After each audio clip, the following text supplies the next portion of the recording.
నమస్తే, నేను ఇందు. బీజింగ్లో రాజకీయాలు హీట్ ఎక్కాయని చెప్పొచ్చు. సో మరి ఈ నేపథ్యంలో చైనా అధ్యక్షుడు జింగ్పింగ్ కనిపించకపోవడం ఓ కలకలంగా మారిందని చెప్పొచ్చు.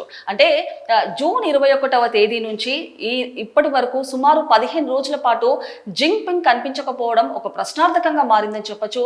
అంటే జింగ్పింగ్ చూసుకుంటే ఆయన ఒక చైనా అధ్యక్షుడు మాత్రమే కాదు, ఆయన ఒక కమ్యూనిస్ట్ పార్టీకి అంటే 24 మంది ఉన్న ఒక పార్టీకి కూడా ఒక అధినేత అని చెప్పొచ్చు. అంటే జింగ్పింగ్ కి ఒక పదవి కాదు, మరికొన్ని పదవులు కూడా ఉన్నాయి. అలాంటిది ఇవాళ జింగ్పింగ్ కనిపించకపోవడమో ఒక సోషల్ మీడియాలో ఒక సెన్సేషన్ క్రియేట్ చేసిందని చెప్పొచ్చు.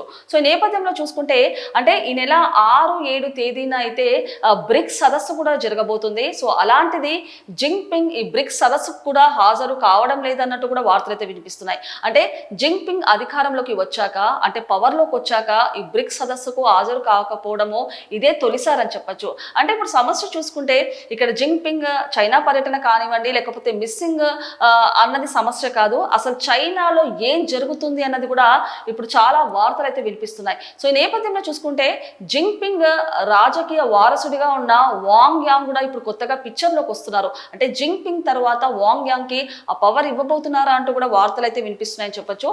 సో జింగ్పింగ్ కనిపించకపోవడం ఇది కొత్తేమీ కాదు. అంతకు ముందు కూడా ఒక కమ్యూనిస్ట్ సమావేశంలో కూడా అంతకుముందు కూడా జింగ్పింగ్ పక్కన ఉన్న ఒక అధ్యక్షుడిని రాను అంటూ కూడా సిబ్బంది బలవంతంగా ఆయనని బయటికి నెట్టేసిన సంఘటన కూడా ఉంది. సో ఈ నేపథ్యంలో జింగ్పింగ్ పక్కనే ఉన్నా కూడా కనీసం అటువైపు చూసి కూడా తొంగి కూడా చూడలేదు. సో అలాంటిది చైనాలో ఇది కొత్తేమీ కాదు, ఇలాంటివి ఆల్రెడీ జరిగే ఉన్నాయి. కాకపోతే అసలు ఇప్పుడు చైనాలో ఏం జరుగుతుంది అన్నది ఒక ప్రశ్నార్థకంగా మారిందని చెప్పొచ్చు. సో మనం చూసుకుంటే అసలు చైనాలో ఏం జరుగుతుంది, అసలు జింగ్పింగ్ కి సంబంధించి అసలు ఎలాంటి విషయాలు రాబోతున్నాయనేది ఒకసారి పూర్తిగా విశ్లేషించుకుందాం. సో ఇక్కడ మనం చూడొచ్చు, జింగ్పింగ్ శకం ముగిసినట్టేనా అంటే జింగ్పింగ్ అయితే కనిపించకుండా అయితే పోయాడు. సో ఈ నేపథ్యంలో చూసుకుంటే కనుక ఇంకా జింగ్పింగ్ చాప్టర్ క్లోజ్ అంటూ కూడా వార్తలు అయితే వినిపిస్తున్నాయి. అండ్ అలాగే బీజింగ్ లో రాజకీయాలు హీటెక్కిస్తున్నాయి. చైనా అధ్యక్షుడు జీ జింగ్పింగ్ అదృశ్యం కలకలంగా మారుతుంది. 2 వారాల నుంచి ఆయన ఆచూకీ అయితే తెలియట్లేదు. మే 21 నుంచి జూన్ 5 తేదీల మధ్య సుమారు 15 రోజుల పాటు చైనా అధ్యక్షుడు జింగ్పింగ్ జనానికి అయితే కనిపించలేదు. అయితే నేపథ్యంలో చూసుకుంటే బీజింగ్ లో రాజకీయాలు అయితే హీట్ ఎక్కుతున్నాయని తెలుస్తున్నాయి. అంటే చైనా అధ్యక్షుడు జింగ్పింగ్ సుమారు 15 రోజుల పాటు కనిపించకపోవడం ఒక తీవ్ర కలకలంగా మారిందని చెప్పొచ్చు. ఈ నేపథ్యంలో చూసుకుంటే చైనాలో రాజకీయాలు అయితే ఒక లెవెల్లో దూసుకెళ్తున్నాయని చెప్పొచ్చు. సో ఈ నేపథ్యంలో చూసుకుంటే నెక్స్ట్ అయితే గనక దీంతో ఎన్నో ప్రశ్నలు సందేహాలు బయటపడ్డాయి. ఈ పరిణామం చైనా కమ్యూనిస్ట్ పార్టీలో నాయకత్వ మార్పుకు సంకేతంగా కనిపిస్తుంది. అంతేకాకుండా 6-7 తేదీల్లో బ్రెజిల్ దేశంలో జరగనున్న బ్రిక్స్ సదస్సుకు జింగ్పింగ్ హాజరు కావడం లేదు. సో ఇకపోతే జింగ్పింగ్ అధికారంలోకి వచ్చాక ఈ బ్రిక్స్ సదస్సుకు హాజరు కాకపోవడం ఇదే తొలిసారి అని కూడా తెలుస్తుంది. అంటే ఎన్నో అధికారాలు అంటే ఎన్నో కమ్యూనిస్ట్ పార్టీకి కూడా ఒక అధినేతగా ఉన్నాడు, చైనా అధ్యక్షుడుగా కూడా ఉన్నాడు, అలాంటిది ఎన్నో పదవులు కూడా ఉన్నాయి జింగ్పింగ్ కి. అలాంటిది ఈ జింగ్పింగ్ ఇవాళ కనిపించకపోవడము ఒక తీవ్ర కలకలంగా మారిందని చెప్పొచ్చు. అండ్ అలాగే చూసుకుంటే గనక ఈ నెల 6-7 తేదీలో అయితే బ్రిక్స్ సదస్సు కూడా జరగబోతుంది. సో అలాంటిది అంటే ఒక పవర్ వచ్చాక ఒక అధికారం వచ్చాక for the first time Jinping అయితే బ్రిక్స్ సదస్సుకు అయితే హాజరు కావడం లేదని కూడా చెప్పొచ్చు.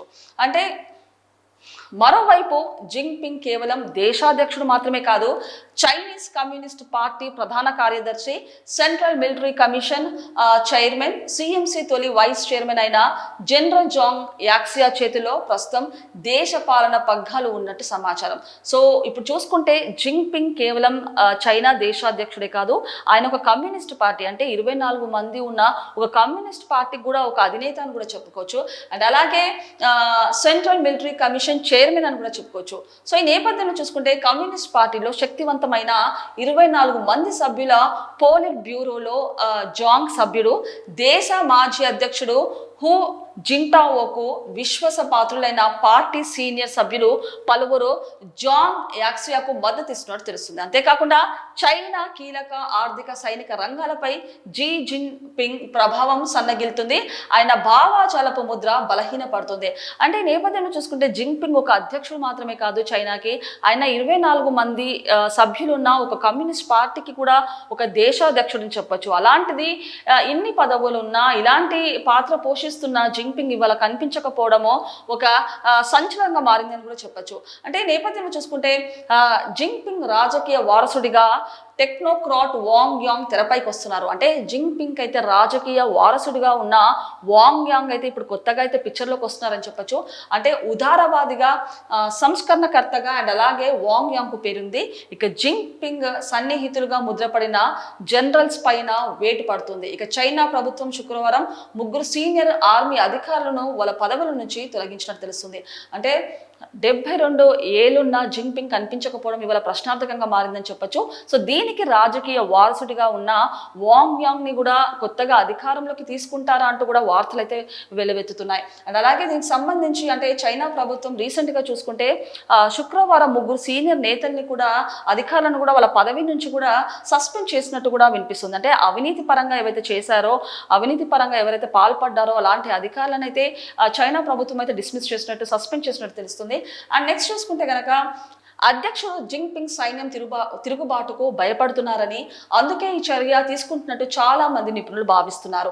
అలాగే మరోవైపు చైనా స్టేట్ కౌన్సిల్ 50 మందికి పైగా మంత్రులు, చాలా మంది అధికారులు జూన్ 6, 2021 ప్రమాణ స్వీకారం చేశారు. అంటే జింగ్పింగ్ సైన్యం తిరుగుబాటుకు భయపడుతున్నారు కాబట్టి ఇలాంటి చర్యలు చేపడుతున్నారని కూడా చెప్పారు. అండ్ అలాగే ఎప్పుడైతే జూన్ 6న 2025న ప్రమాణ స్వీకారం కూడా చేశారు చాలా మంత్రులు కూడా ఈ నేపథ్యంలో. అండ్ అలాగే ఈ సమయంలో కూడా జింగ్పింగ్ అక్కడ కనిపించలేదు. దీంతో చైనా సైన్యం నుంచి జింగ్పింగ్ కు తిరుగుబాటు మొదలైనట్టు ప్రచారం నడుస్తుంది. అంటే ఎక్కడైతే చైనా స్టేట్ కౌన్సిల్ సమయంలో ఎక్కడైతే ప్రమాణ స్వీకారం చేశారు కొంతమంది సభ్యులు, ఆ టైంలో కూడా జింగ్పింగ్ కనిపించలేదు. సో అలాంటి సమయాల్లో కూడా జింగ్పింగ్ కనిపించకపోవడము ఒక తిరుగుబాటుకి ఎదుర్కోలేక అలాంటి చర్యలు చేస్తున్నారా అంటూ కూడా వార్తలు కూడా వెలువెత్తుతున్నాయని చెప్పొచ్చు.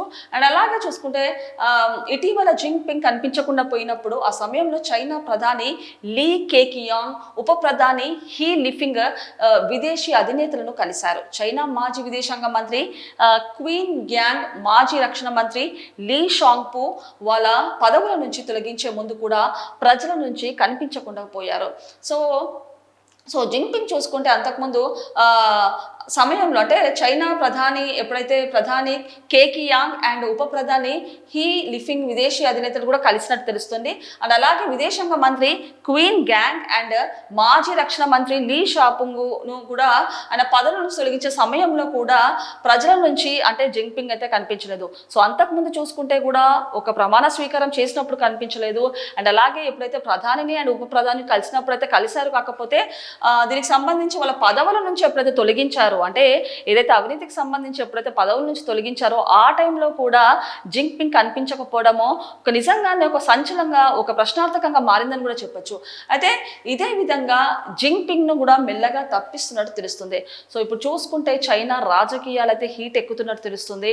అంటే ఎక్కడ కూడా జింగ్పింగ్ కనిపించకపోవడం, ఎక్కడ కూడా జింగ్పింగ్ చాలా కీలక సన్నివేశాల్లో, సమావేశాల్లో జింగ్పింగ్ మిస్ అవ్వడం కూడా ఒక సంచలనంగా మారిందని చెప్పొచ్చు, ఒక ప్రశ్నార్థకంగా మారిందని చెప్పొచ్చు. అసలు ఏం జరుగుతుంది చైనాలో అంటూ కూడా చాలా వార్తలు కూడా వెలువెత్తుతున్నాయి. అండ్ అలాగే చూసుకుంటే జింగ్పింగ్ ఇలా అదృశ్యం కావడం సాధారణమేనని కొన్ని నిఘా సంస్థలు వెల్లడించాయి. అంటే 3 ఏళ్ల క్రితం 2022లో చైనా కమ్యూనిస్ట్ పార్టీ సమావేశంలో జింగ్పింగ్ పక్కన ఆసీనుడైన దేశ మాజీ అధ్యక్షుడు హూ జిన్మోటోను తను రాను అంటున్నా కూడా సిబ్బంది అమర్యాదకంగా బలవంతంగా బయటికి లాక్కెళ్లారు. ఇది మిస్సింగ్ కావడం ఇది మొదటిసారి కాదు. అంతకు ముందు కూడా 2022లో కూడా కమ్యూనిస్ట్ సమావేశం జరుగుతున్నప్పుడు కూడా జింగ్పింగ్ పక్కన ఉన్న ఒక మాజీ అధ్యక్షుడు కూడా కూర్చున్నప్పుడు తను రాను అంటే కూడా సిబ్బంది బలవంతంగా బయటికి నెట్టినట్టు తెలుస్తుంది. సో ఆ టైంలో జింగ్పింగ్ పక్కన కూర్చున్నప్పుడు కూడా కనీసం తొంగి కూడా చూడలేదు, పక్కన కూడా చూడలేదు. సో ఇది చైనా రాజకీయాలకు ఇది కొత్తేమి కాదంటూ కూడా వార్తలు కూడా వినిపిస్తున్నాయి. అండ్ హై ప్రొఫైల్ నేతలను ఇలా సాగనంపడం చైనాకు కొత్త కాదు. తమ దేశంలో తలెత్తే అంతర్గత వివాదాల ఒత్తిళ్ల నుంచి ఉపశమనం కోసం విదేశాంగ వ్యవహారాలను ఉపయోగించడం చైనాకు రివాజే.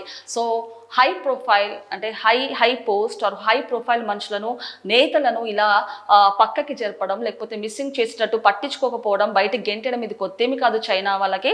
సో ఇది రాజకీయాల్లోనే భాగంగానే ఇవన్నీ జరుగుతున్నాయి అంటూ కూడా వాళ్ళు చెప్తున్నారు. సో మరి దాని నెక్స్ట్ ఎవరు వస్తారంటూ కూడా వార్తలు కూడా వినిపిస్తున్నాయి. సో ఈ రకంగా చూసుకుంటే కనుక అంతేకాకుండా ప్రస్తుతం సమయంలో మన దేశం జాగ్రత్తగా ఉండాలనేది నిపుణులు హెచ్చరిస్తున్నారు. భారత్పై సైబర్ దాడులను చైనా తీవ్రతరం చేయొచ్చని భావిస్తున్నారు. అంటే ఏదైతే జరుగుతుందో అంటే ఇప్పుడు చూసుకుంటే ఏవైతే పరిణామాలు జరుగుతున్నాయో చైనా అధ్యక్షుడు మిస్సింగ్ కావచ్చు లేకపోతే సమావేశాలు అటెండ్ అవ్వకపోవడం కావచ్చు అది సమస్య కాదు. అంటే ఏదైతే చైనా పర్యటన అది సమస్య కాదు. అసలు చైనాలో ఏం జరుగుతుంది, దాని వలన ఇతర దేశాలకు ఎలాంటి ప్రమాదం పొంచి ఉంది, సో భారతదేశానికి కూడా సైబర్ దాడులకు ప్రమాదం పొంచి ఉందంటూ కూడా చాలా మంది అయితే హెచ్చరిస్తున్నారు. సో దీనికి సంబంధించి భారతదేశం కూడా చాలా అప్రమత్తంగా ఉండాలంటూ కూడా వార్తలు అయితే వినిపిస్తున్నాయి.